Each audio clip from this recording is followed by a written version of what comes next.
Yes. One question from the viewers. He's Okay. asking about one Shalagram Shila named Lakshmi Virahadev. So this Shila has two names combined together. So what about why these two names are combined, and by what principle? What is the story about it? Well, I think he's referring to the Shalagram at Sri Chaitanya Saraswat Mat in Navadvip. And that, we can't say so much about that, other than what we've heard from Srila Guru Maharaj, that this is identified by those who have the capacity to make such assessment. There are different ways to verify or identify, and so they identified this as Varahadev, and Lakshmi is implied because we're talking about Vaikuntha. Vaikuntha is the domain of Lakshmi and Narayan. So, for it to be Vaikuntha proper, there's always implied or otherwise Lakshmi Devi, Shakti and Shaktiman. Right? In Bhagavad Gita, there's Bahunan Janmanamante Jnanavan Mam Prapadyate Vasudeva Sarvamiti Samahatma Sudurlabha. So here, some importance is being given to Vasudev, meaning the first distinct discerning of the personality of Godhead. So we're moving from the material conception to the spiritual conception, the personal conception of divinity. But for it to begin in earnest, he has to be accompanied by his potency, his feminine counterpart. And in Vaikuntha, that means Lakshmi Devi. Vaikuntha is the unlimited world. There are innumerable spiritual planets. So Varahadev has some representation there. So when this generally, one should be very cautious about the worship of Shalagram Shila, because that is the Vaikuntha style worship and very strict. We're worshiping Giriraj Govardhan under the guidance of Srila Guru Maharaj and Srila Saraswati Thakur, Raga Marg type worship, more lenient, not requiring the same strictness of the Shalagram. So that deity was in one mat, and as the story goes from Srila Guru Maharaj, some dissension was there amongst the devotees. They're quarreling and so on. So then some devotees are always wondering, what would be the root cause of that? So they thought, maybe we're not qualified to worship this deity. And so then they took the deity to another place. Same thing happened. So then they're starting to become nervous and thinking, maybe we're too offensive, we're too fallen, we're not qualified. So then they thought, who is supremely qualified beyond the shadow of a doubt of anyone? Srila Sridhar Maharaj. Let's take the deity and give him, then we'll get some relief. So they brought the deity to Srila Guru Maharaj and his Bhattacharya Brahmin. Right? We should remember his family name was Bhattacharya. He was born Ramendra Chandra Bhattacharya, Sanskrit-speaking family, high-class Brahmins. When he joined Gaudiya Math, Srila Saraswati Thakur invoked the Gita sloka, Yad Yad Achariti Shrestha, Tad Tad Evetaro Jana, that if a man of this quality joins our mission, it'll be good for the prestige of the mission, that kind of thing. So they thought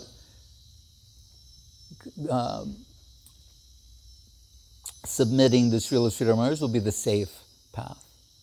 So Srila Guru Maharaj accepted, and they identified a Varahadev, and as Lucky, Lakshmi, Varaha implied, and he took his seat on the altar at the Sri Chaitanya Saraswati Mat in Navadvip, and his particular prasad or bhog offering they like to make is the param anna, sweet rice, on special occasions, but in general every day actually for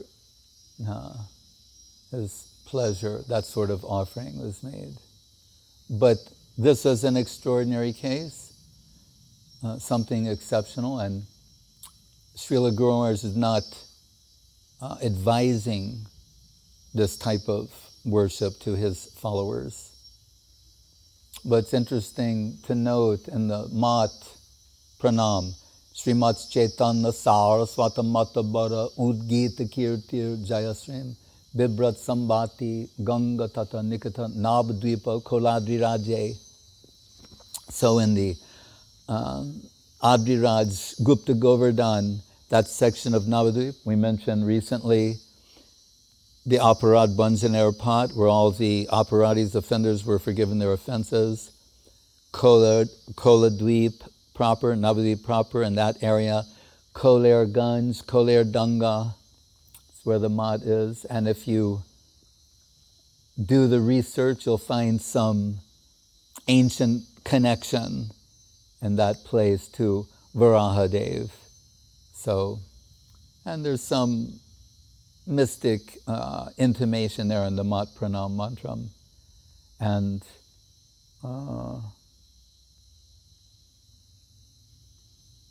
that's about as much as I can say about that now.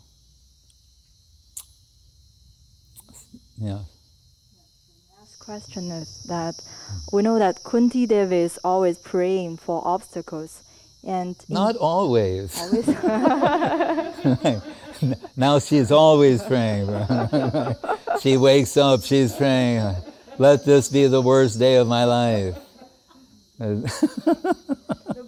For us devotees, sometimes we are always praying that we can have some obstacle-free. No, we're also praying. To have obstacles to check our We faith. are? Sometimes. Sometimes we are, okay. Yes, to have these obstacles to test us if we have the sincere faith. So is it a normal desire and is it possible? No, it's not normal. How many students are praying for the examination? Well, Asians excluded. Because that's the joke in America. On Friday, when all the kids are going home, and some like Chinese girl, Asian kid will go to the teacher, "You forgot to give us homework."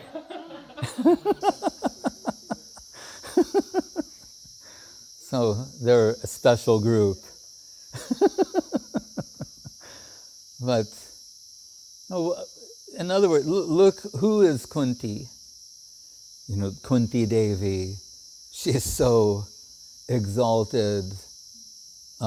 We heard about her glories from Srila Prabhupada, and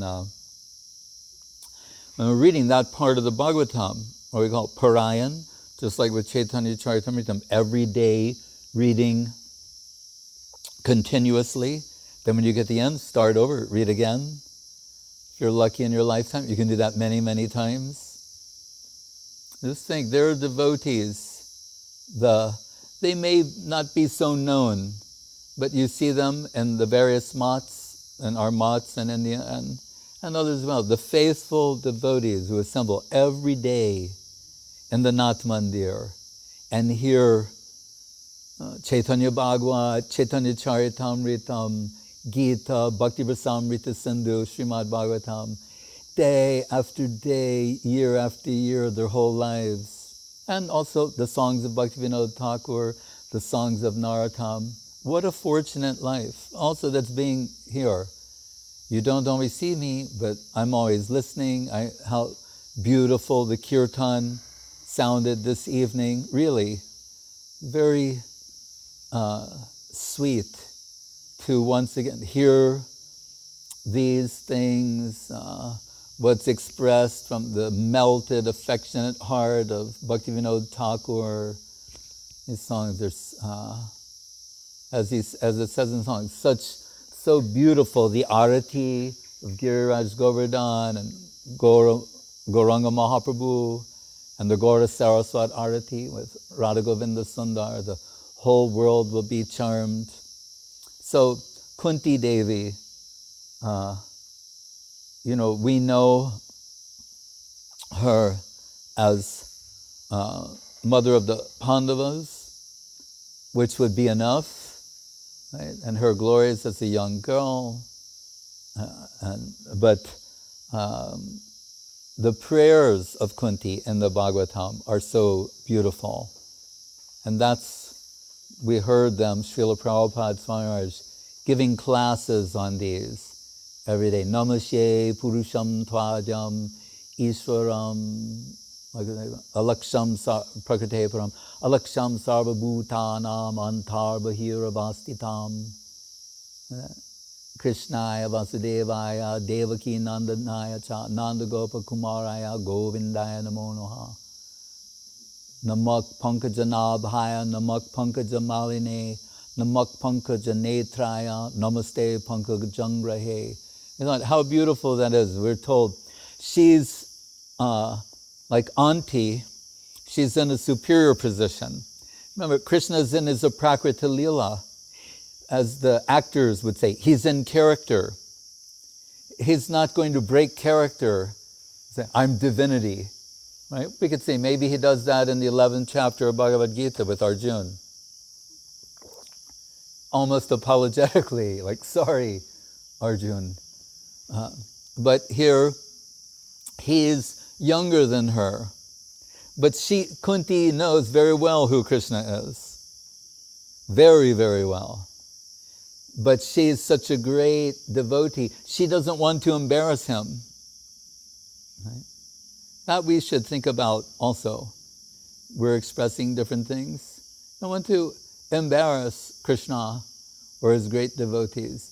So we're told in the 11th canto, this method of subtly indicating something is the preferred method of divine revelation. Right?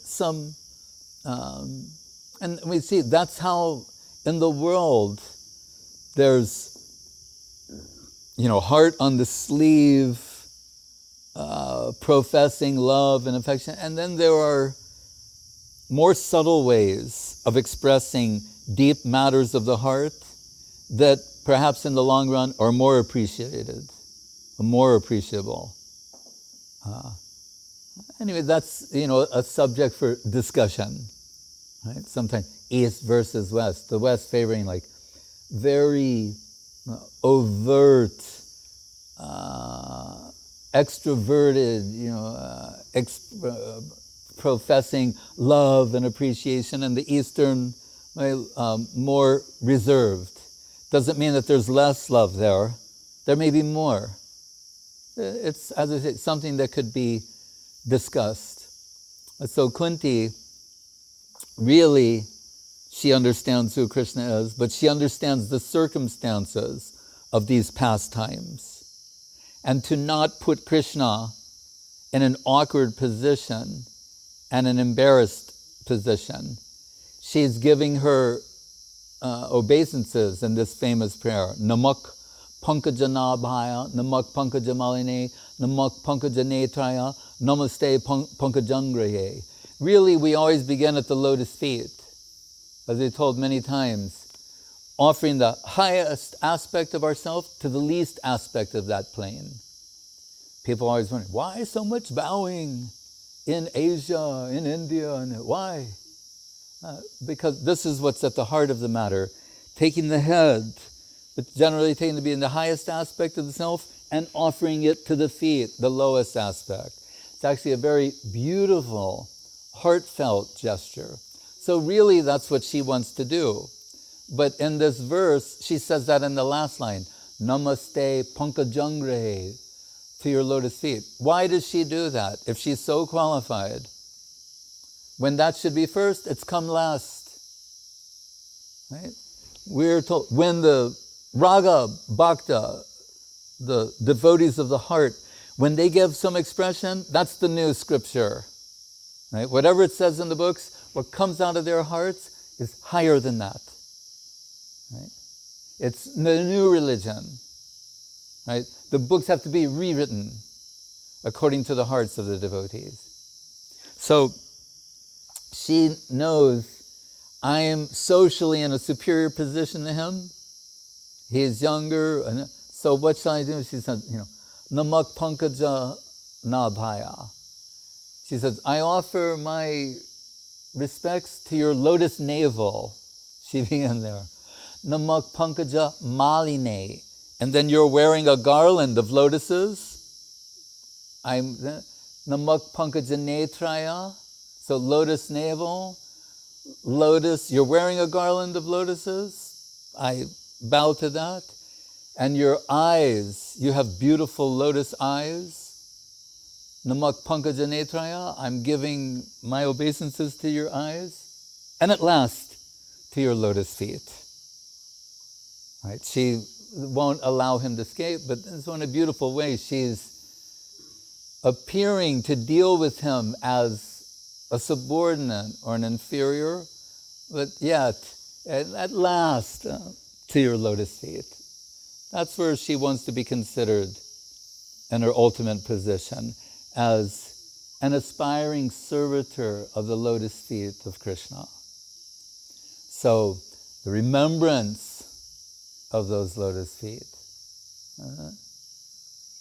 In the Bhagavatam, Abhishmitri Charanarvinde, a very beautiful sloka, and perhaps in 11th canto, Guru Maharaj speaks about it. And Kunti, this is the type of devotion she possesses. We know from the past times, Kunti Devi and the Pandavas, they undergo so much trial and tribulation. Right? It's part of their pastimes. So much so that in the Brihad Bhagavatamritam, when Narada is praising the Pandavas, having gone from Shiva to Prahlad to Hanuman to the Pandavas, Yudhisthira Maharaj is deflecting that praise and saying, I am sad. It makes my heart sad to think that when people meditate on hear about our pastimes with Krishna, they will think that being a devotee means a lifetime of trouble. So they'll be discouraged. So I have mixed feelings. You're giving so much praise about our dealings with Krishna, but I'm thinking if people hear these pastimes, they'll be discouraged from taking up a life of devotion. But Narada, that's the humble expression of a devotee. But Narada, he says, no, I think what they'll take away from your pastimes with Krishna is that when a devotee is in great difficulty, at that time they can count on Krishna to help them, to save them. That's what we learn from your pastimes. No matter how difficult the circumstance may be, you find yourself surrounded by karmic circumstance, inescapably so. The devotee can rest assured that Krishna will come to their rescue. That's what we learn. So that sort of thing, Kunti Devi, she is in the optimum position to understand that principle. She's thinking, yes, when things seem to be going very nicely, materially, there's a tendency to become forgetful of our relationship with Krishna and the necessity of our relationship with Krishna. Jiva Goswami offers this in part of his analysis about the Kali Yuga, why even in the heavenly planets or the people of the Satya Yuga are praying for a birth in the Kali Yuga. Because why? In the heavenly planets, Swarga Loka, it's easy to become distracted from spiritual practices. In the Satya Yuga, more of a general, spiritual, all-pervasive spiritual atmosphere. No feeling of great necessity to dive deep into the deepest aspects of reality. More dealing with the general spiritual conception. But in the Kali Yuga, which is the worst of times, a special opportunity comes, right? Here, Krishna Varnam Tusha Krishnam Sango Pangashta Parshadam Yagye Sankirtana Pre Yadanti Sumedasan. The verse that ends in Kalo Tad Hari Kirtanat. Kriteya Dhyatom Vishnum Dwarpare Paricharjayam Tretayam Yadutomake Dwarpare Paricharjayam Kalo Tad Hari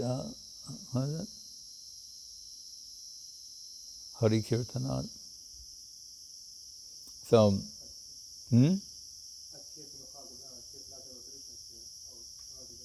Anyway, so many slokas saying what a glorious, although it, materially speaking, appears to be the worst of times, spiritually speaking, it's the best. It's the best opportunity.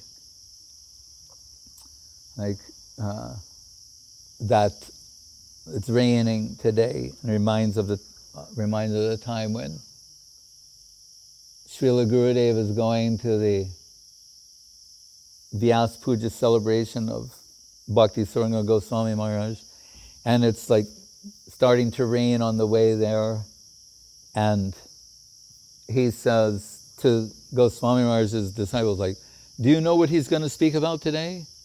They go, how can we know what he will say? You know, we don't understand the mind of our Gurudev. But Gurudev, well, I know. And they're saying, like, what audacity you have to think that we're his disciples and we don't know, but you know. Like, he said, yes, I know what you. And does anyone know that sloka? Yad, Tat Durdinam Manye.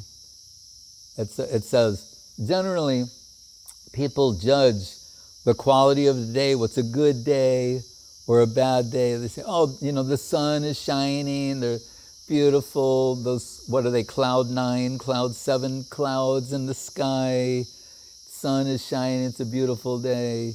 Or if it's raining, that's supposed to be not such a nice day, it's a miserable day. Right? So that's generally the way they judge. What is a good day, what is a bad day? Said, but for a devotee, did I hear any Hari Katha, the topics of Krishna, during this day? If I did, that was a good day. If my day was devoid of the topics of the Lord and his devotees, then that's a bad day.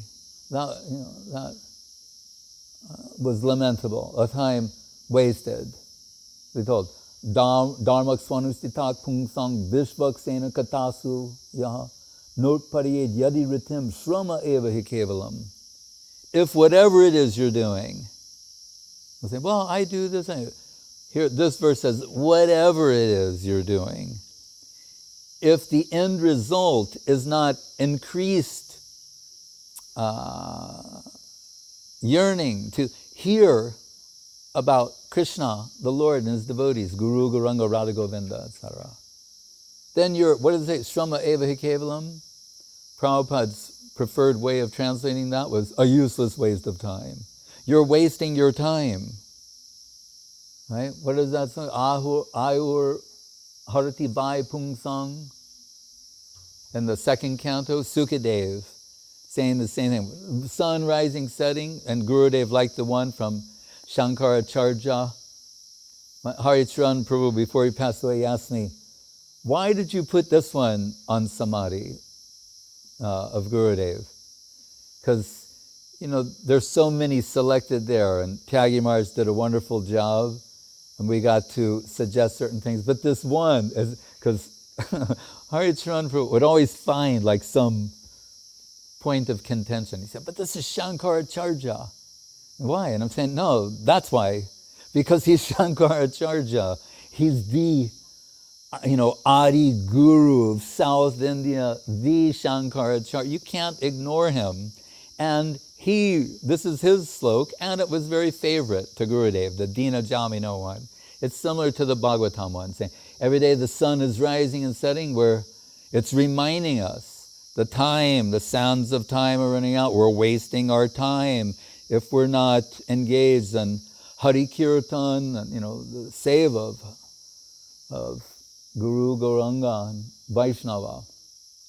So anyway, this type of analysis we see is there from the higher devotees. They're looking for that critical point that will yield have the greatest devotional yield. So Kunti is thinking, and with Atma Samiksha, we all think about our lives. She's thinking about her life. It's only natural. We sit and reflect about what we've done. There are things we regret that we've done, things we lament about. The Brahma Bhuta Prasanat na sochati na kangshati. Not to be lamenting about lost opportunities or hankering for things that are, actually Guru says, loyam means, in one sense, easy, mundane things. But she's, as all sincere devotees, aspiring servitors shall do, she's engaged in a certain amount of self-reflection. So she's thinking, in our lives, when everything was going fine, there was a tendency to be forgetful of Krishna, not feel such a great necessity. But when we found ourselves in,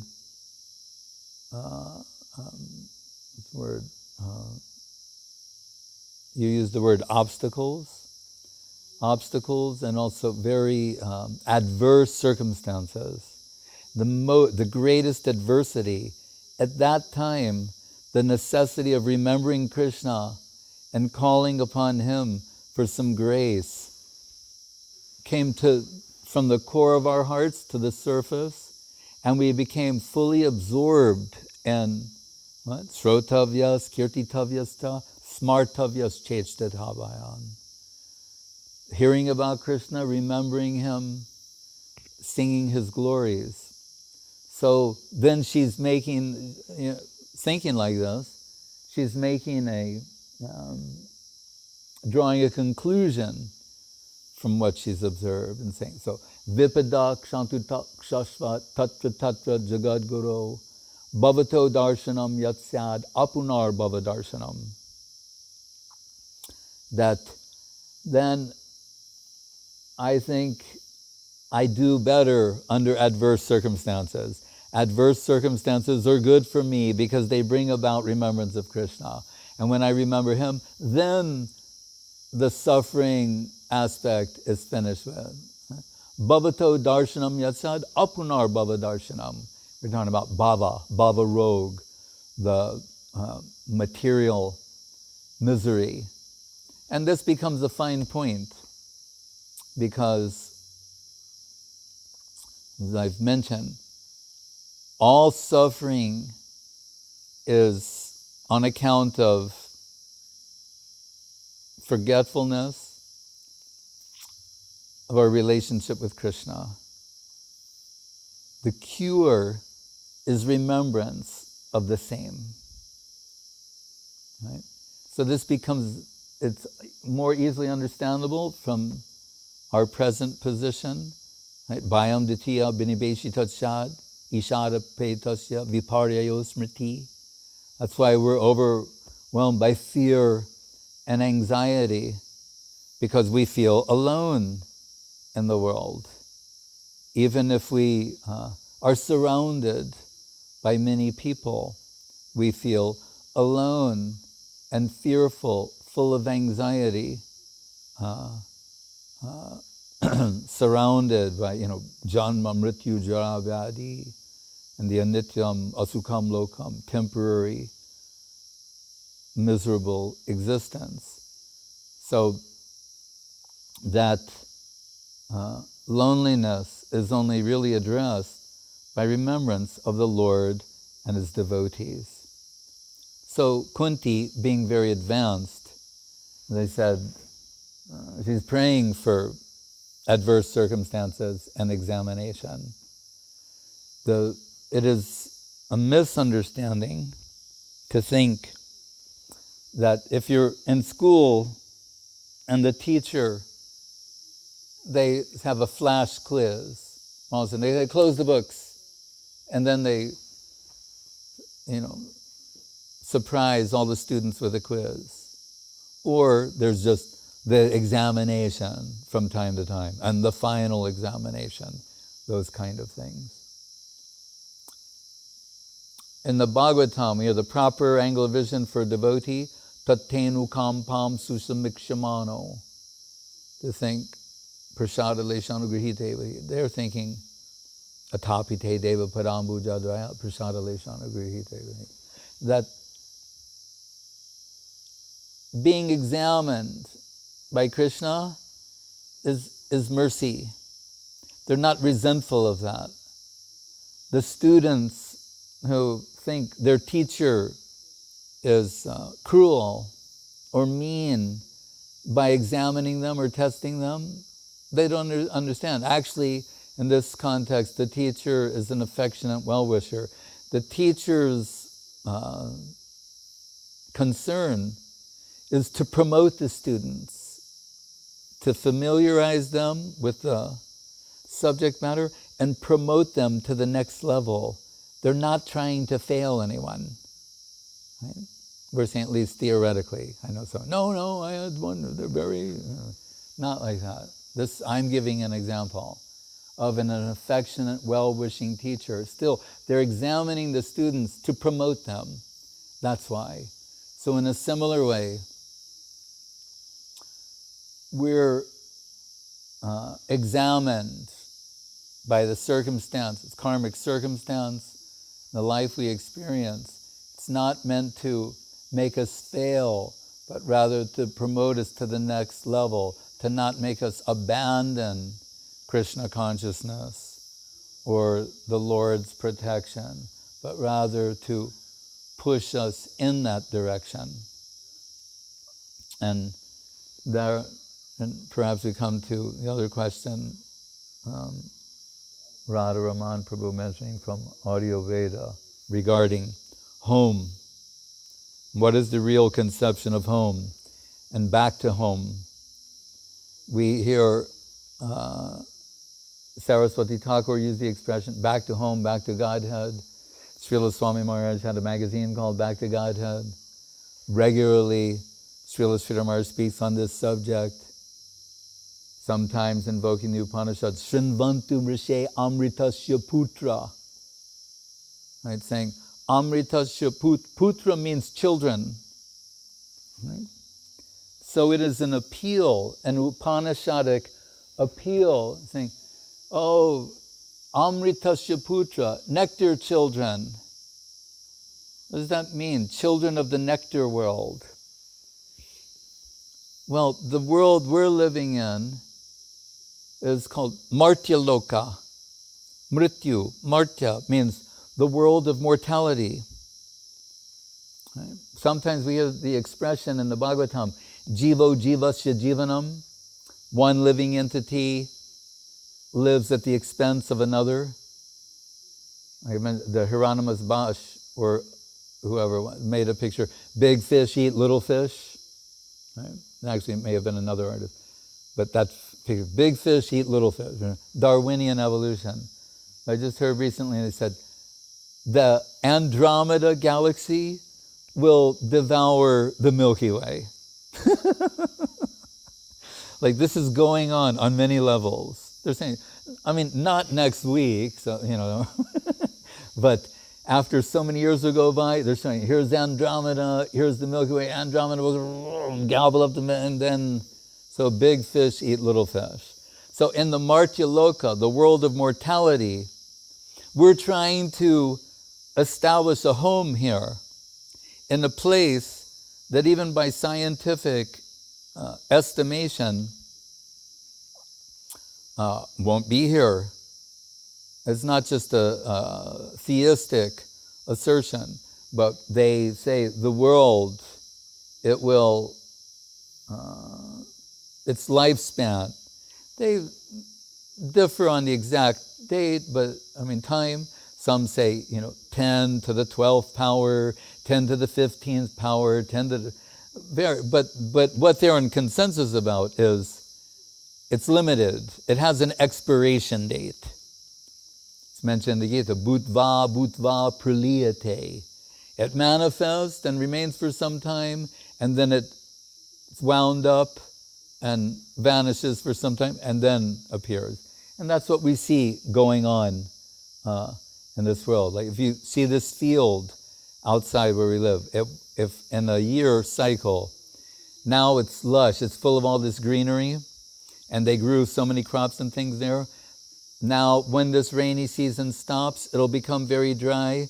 The farmers will go in, they'll burn everything, and it'll look horrible for a while, and everyone will be coughing on the smoke, and then the man will come with a,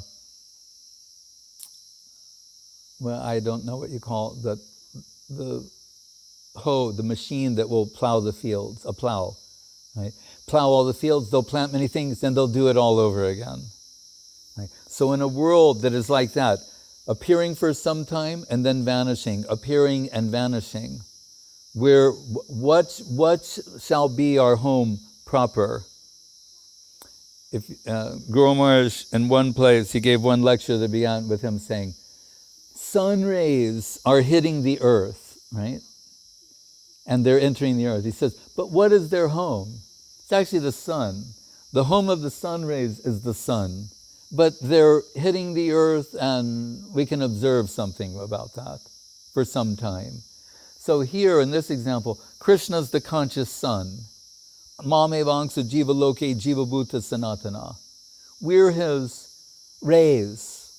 Kiran, like just like sun rays, magnitudinally different, the infinite and the finite. But spiritually conscious rays, sun rays, Amrita Putras, children of the immortal world, are temporarily identifying themselves as being members of the realm of time and space, of the temporary material world. Guru Maharaj reminds us, time and space, he says, it's a particular type of thinking. That's an understatement. It's a particular type of thinking, time and space. Yes, and we're riveted to this type of thinking, addicted to it. So, buried under layers of matter, bhumirapo analo vayu kamano buddhirevacha ahankara itiyame bina prakritirastadha, buried beneath, earth, water, fire, air, ether, mind, intelligence, and ego is the soul. This rainy season reminds us of the Bhagavatam example. Is it? Na rarajo dupaschana swa jyotsna. I forget the Sanskrit now, but it says, just as there's a cloud comes in front of the moon in the rainy season, so you see the cloud, and it has a nice illumination around it. Maybe it looks very beautiful, but actually the cloud is not providing the illumination. It's the moon behind the cloud that is illuminating that cloud. So in this case, the cloud is the subtle body of mind, intellect, and ego that's housed in the gross body. So where, that soul, where is its home? Where is it home situated, located? In the conscious world. But it's trying to establish a home in the objective world. Not in the super subjective world of the spiritual reality, but here in this world. So it's a doomed activity from the beginning through misidentification. Right? So you only get a mirage of home, a mirage of family, affectionate interaction. The 10th canto of the Bhagavatam, verse Prabhupada liked very much, says, maybe it's in the prayers of the demigods, Yasyatma buddhi kunapedrida duke, swadid kalatra dishuboma ijadi, yatirtha buddhi shalile nakarhachid, janeshu abhigeshu saeva gokara. Talks about how we identify the self, right? Nationality. Right? We see now in the world situation in so many different places. It may be very prominent now, but it comes cyclically. National identity. Then the conflict of different perceived national identities. Right? The inevitable conflict of perceived national identity as a means of self-determination. Right? All based on a bodily conception. Family life based on a bodily conception. So in that world where the body is mortal, the very world in which the body appears is mortal, where shall we establish our home? Our homeland? Pick a particular land and build a house there and call it a home? Right? And my history teacher used to tell us, she would say, you can sum up the whole of history, and she's talking about the way Western history is taught. She said, you can sum up the whole thing in one word, booty. And what that means is the spoils that go to the victors. There's some group of people, they live in a particular land, they have a particular national identity. And another group comes in and says, your days are over, now we're in charge. They take their women, their land, change their name, your language is now illegal. Now you will speak our language. I mean, it's not any group of people, this is history, right? Then if you live that way for some time, long enough, then this is the way we do things, this is home for us, right? And well, I'm sorry to inform you, it's not your home anymore. We own it now, and we own your women. All your women are ours. Your land is ours. Your language is illegal. Now you have to live this way. Live this way for 50, 60, 70 years. Now we're very much at home with this until another group comes in. Right? So she said that one word, booty. It boils down to one word. I joke with one of our devotees, Madhur Priya. She's from Greece, and she did some work for the studio, right? But because she's from Greece, I would joke and say sometimes in introducing her, I'd say, her ancestors fought in the Peloponnesian War, right? I can see that no one's laughing proves my point. When you study history, and believe me, I was not good at this, but you study about the Hittite Empire, the Peloponnesian War that took place around 2,000 years ago, and it was very meaningful at the time, believe me, or believe a historian. They'll make you study this, memorize the dates, and that'll be on your examination on the final day, about the Hittite Empire and the Peloponnesian. And so she laughed, and then after she went home to Greece and came back when she said, I found out my ancestors did fight in the Peloponnesian War. So there's always some war sometime. I would be shocked when I started touring and preaching in Russia that every May, like the celebration of Great Patriotic War would come, and I would find out that the younger generation, say like now the teenagers, Russian teenagers now, they know very little about these things. And it's not relevant to them. They're thinking what's on V-Contact or, on their smartphone or something. And so it's like shocking to me even to see that because I grew up at another time when this was like a big deal. Obviously, if you're born in the 50s, you grew up hearing about these things. It was like a deep impression was made upon you. Told, here's 100 years, it's 2014. World War I was 1914. So it was the 100th anniversary of World War I. What is another name for World War I? Surprisingly, the war to end all wars. Right? That's what, after that they thought, this was so devastating, this was so horrible, certainly we won't have another one. I mean, now it sounds laughable. World War I was called the war to end all wars. And as I'm speaking, there are wars going on all over the world of people fighting over, like, is this your home or my home? Is this your homeland or my homeland? And if you don't accept my concept of that, I'm going to blow your brains out. Basically. No offense. I mean, with affection. So, I hate to dwell on something so inauspicious, and as I say, these things are cyclical. And right now, maybe it's appears to be a darker time than other times because of just the sheer amount of global conflict. But in one sense, it's also inevitable for this plane.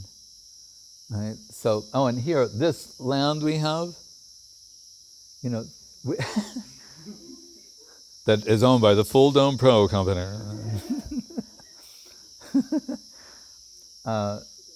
In Thailand, they have all these levels of stuff, and one called Chinot. Right? So they say, you have to really be sure the land that you're getting, that it's yours. Otherwise, after some time, someone else comes and goes, this is my home. Some little Thai guy builds a hut on your property. So, I remember Prabhupada told this story of the sage who is sitting on the bank of the Ganga. And we're told, he's there and he doesn't have a hut or anything. He's just on the banks of the Ganga. And every time Brahma dies, one hair will fall out of his head. When all the hairs fall out of his head, then he'll die. So when people said, but Prabhupada, Brahma's, he said, it's just a story. Okay? But anyway, that's it. So Brahma lives for roughly 311 trillion years and change. Right? So when he dies, one hair falls out of his head. Then he'll. So someone noticed, but he's not making a hut. Right? They said, don't you think you should make a hut or a little house for, he goes, oh, I don't expect to be here that long.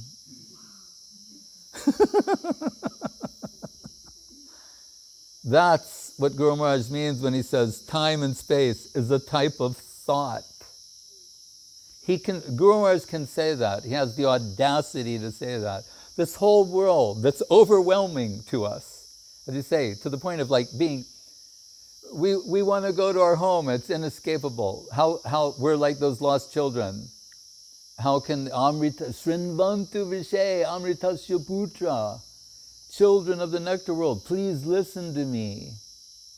That's what it's saying.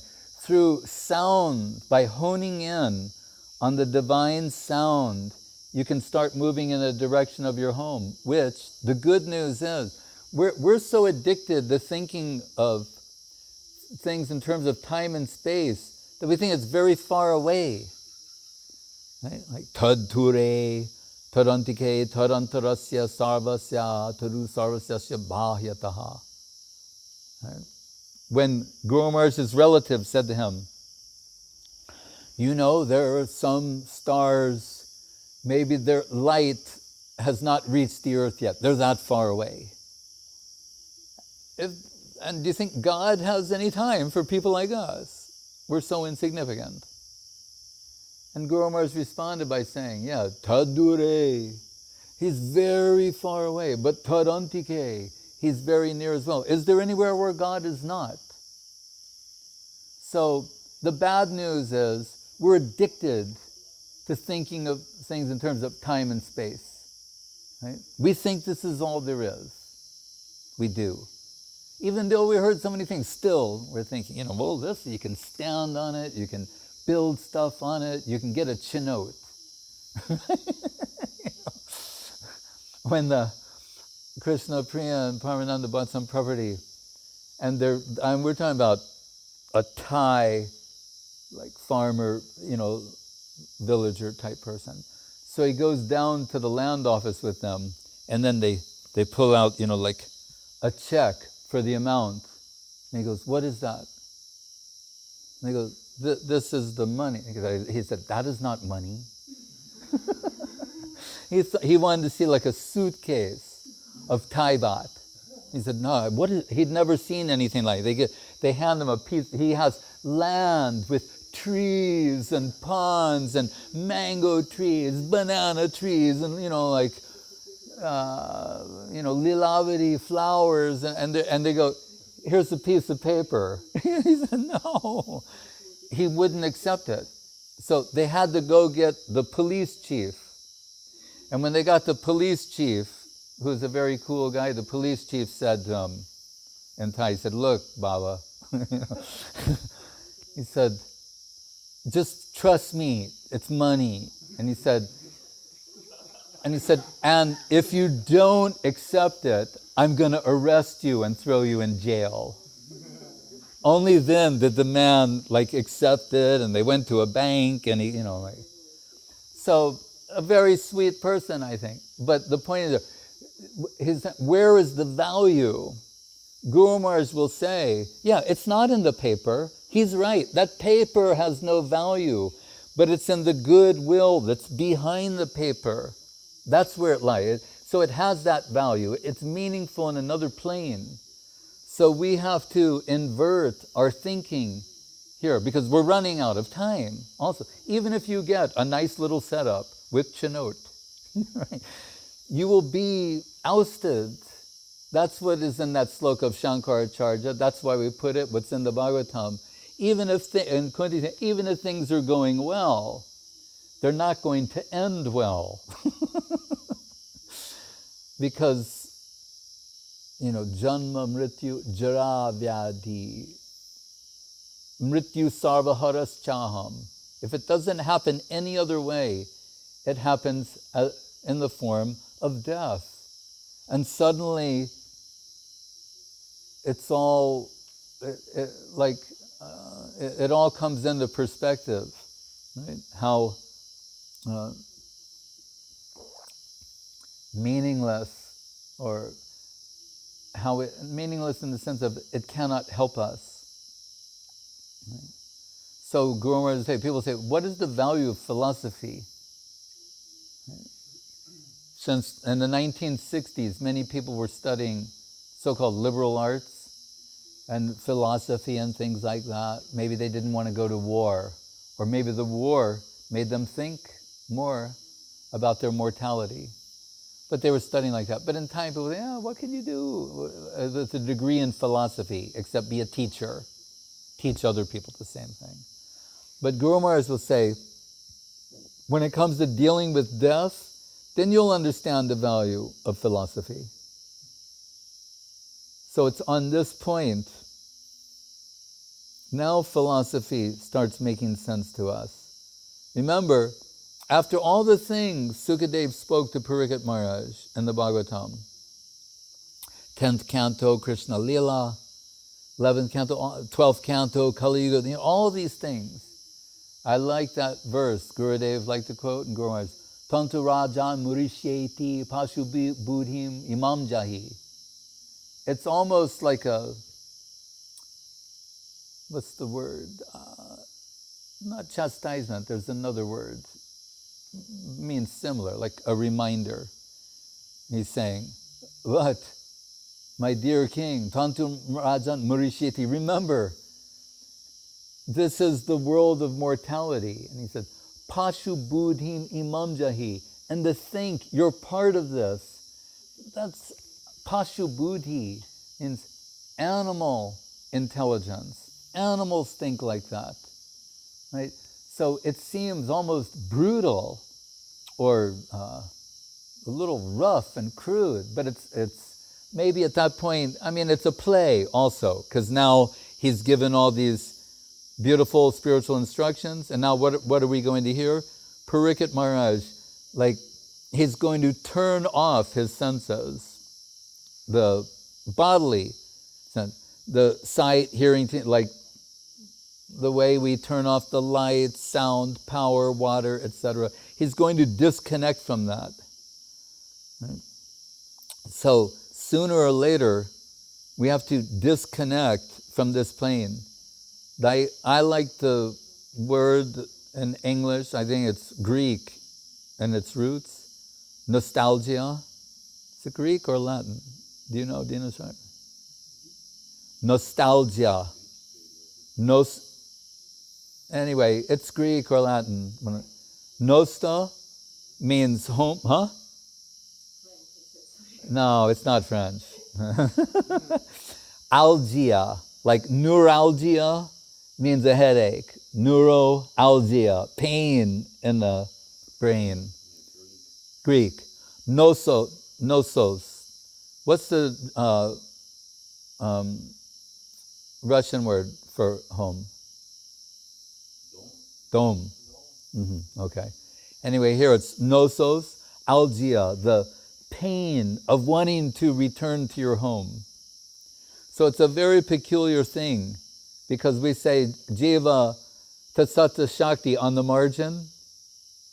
We're yearning for the home that our origin, but have we really penetrated deep into that domain? We're told in the Gita, once you reach that plane, you'll never leave that. That's the good news, right? But there's a hankering within our hearts to be in that plane where, unlike this world where, the soil may be your enemy, the water may be your enemy, the air may pollute you. You have to watch your back at every moment, where the soil has your interest at heart. That's what it means by home. Only the world where the soil has your self-interest at heart more than you do could not really be your home, where everything is your friend. One is, instead of jivo shidjivanam, one exploiting another, everyone is serving each other. So, this is what I wanted to say. So by moving in the direction of this plane, which is a plane of consciousness, that means here you can feel it. You can come in connection with that world. Rupa Goswami said, Iha yasya harer dasye karmana manasagira nikalasvapi avastashu jivan mukta sa uchite. It's possible even in this lifetime. How? Karmana manasa gira. By what you do, by what you think, by what you talk about, then we can transcend the world of time and space and come in connection with the immortal world. So,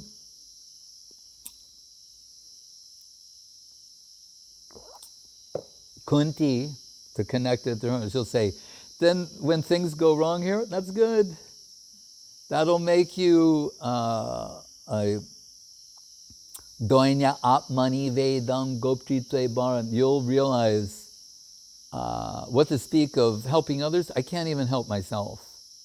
It takes courage to embrace that position.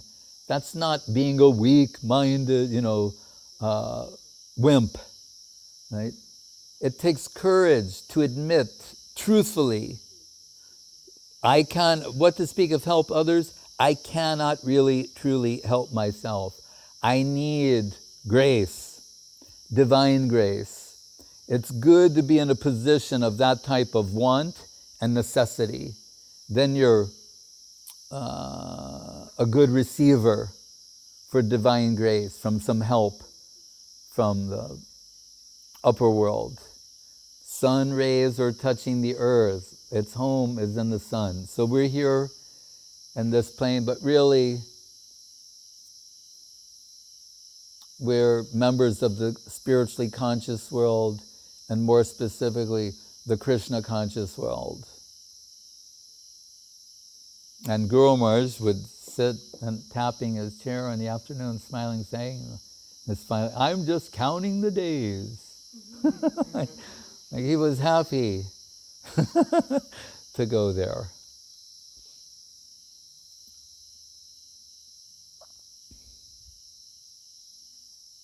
And those who bring us this news are our real friends. Guru Maharaj gave that example. Maybe Prabhupada did too. Everybody does. Maybe it came from Saraswati Thakur, of the child of the wealthy father who's become mad and he's living in the street, eating garbage, just mad. And then someone sees him and recognizes him and says, don't you know you're the son of so-and-so? Tells them about their actual identity. Right? That puts an end, by bringing that news to them, puts an end to that condition. We're in a similar position.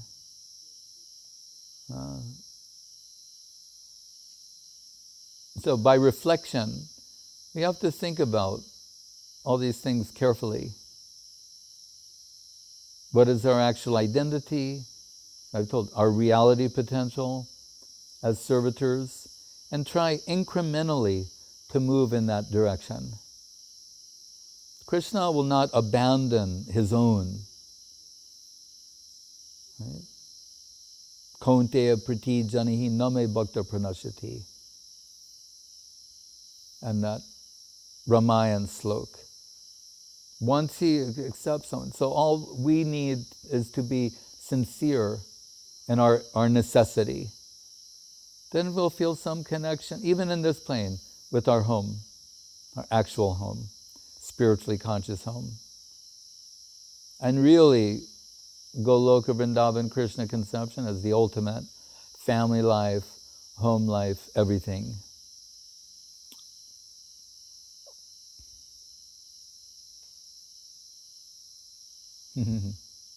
When we, with Srila Shrava Prabhu, Vaishnava Maharaj, we spent some time in Bombay. I'm just thinking of it. But there was Prabhupada was there over some time, and there's so many life members. And there was this one really old man, and he kind of like come to live in the ashram and just leave the world. That was his idea. Now I just want to be with the devotees, live in the ashram and go. And we were all like in our 20s. I was like 24 years old. And he liked being with the brahmacharis, and it was really fun for him. But he also wanted to encourage us, right? Because we're trying to be brahmacharis and everything, that maybe won't be enamored by household life. So every now and then he'd like share some of his personal history with us to give us some backing, and So, and he was very intense, And he said, and he told us one. He said about his wife and family. He said, "My wife and family were like mosquitoes biting me in the night." We're like, wow. You know.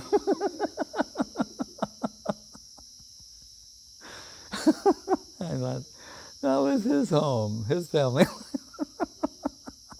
He was, you know, giving us some encouragement. But the way he said it was such earnestness.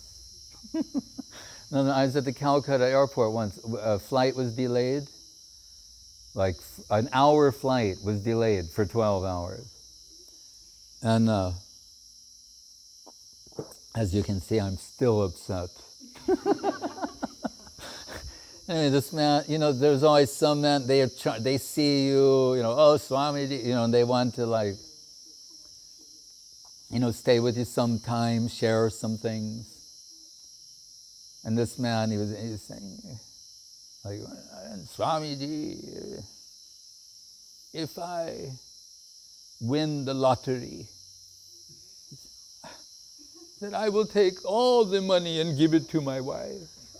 And there's some people, they're going like, what a nice man, you know, how sweet is that? He said, and with folded palms tell her, please, release me, release me.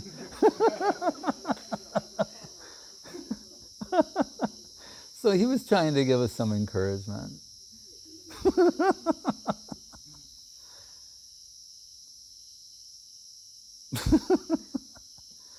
Krishna has blessed us in different ways.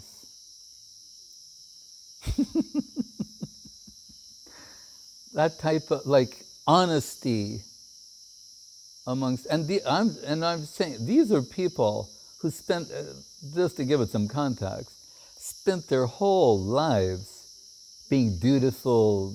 These are not like people like us. I mean, they did everything dharmically, what was expected of them. Men, women, and not implying anything other than what was there. Just that's something that's hard for us to understand sometimes in the West, how dutiful the people of India are, like the real grihastas there, act in terms of their, like, family obligation, what was expected of them. They're just truly worshipable people.